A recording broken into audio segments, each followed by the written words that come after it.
to lie on the beach all summer until your skin was leathery and crocodile-like, and to save up enough tip money to scrape by and survive through the off-season. You weren't popular if you weren't beautiful, and you weren't beautiful without a tan and a bikini body. So much for aspirations and goals. My old lady dress, with the cellulite-covering skirt of shame that wasn't fooling anyone, was the railroad spike in the social coffin.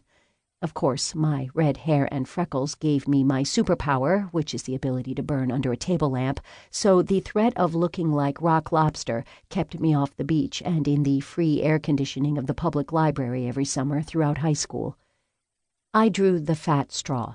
So while the cool kids worked summer jobs lifeguarding and selling Italian water ice, I roamed the library shelves of Jane Austen and Leo Tolstoy. These were my people. They understood me, and they didn't judge. There had to be more to life than parties and popularity. At least that's what I told myself. So my summers were spent in conversation with dead authors. Oh, Jane, really? Heathcliff said what? Leo, does every character have to have 3 names? I can't tell who's speaking. I had one goal in life. Get out of South Jersey and get as far away as possible. I vowed I would never go back.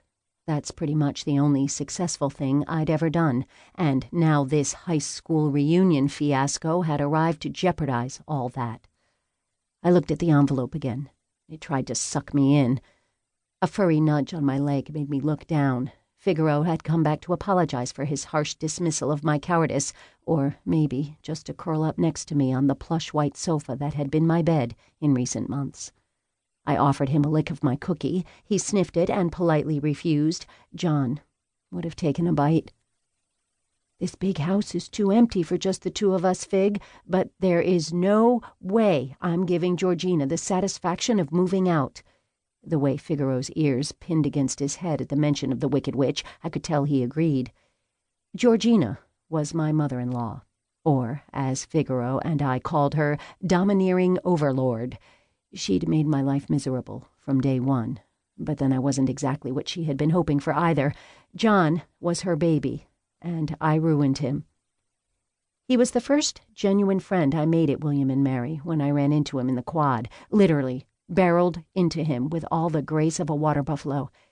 It was my freshman year, and I was still following the map handed out at orientation. I was so engrossed in trying to find Psych 101 that I didn't see him sitting on the lawn.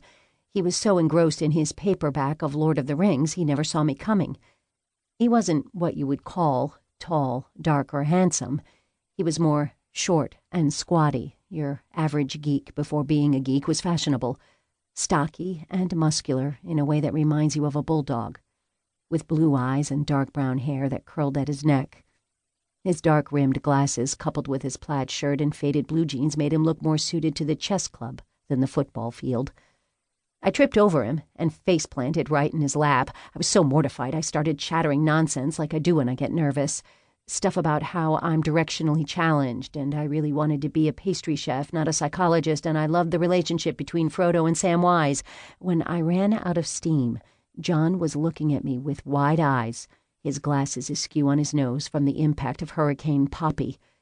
I realized my hand was still resting on his inner thigh, and I promptly removed it. "I'm so sorry." He straightened his glasses and said, "If you're looking for the psych wing, you aren't even close. It's probably because your map is upside down. Come on, I'll take you there. My name's John, by the way." From that moment on, we were fast friends. He was like the big brother I never had. We talked about everything: books, movies, school, family. He came from a very wealthy family with political ties on Capitol Hill. He was a grad student in his first year of law school, and there was a lot of pressure on him to excel.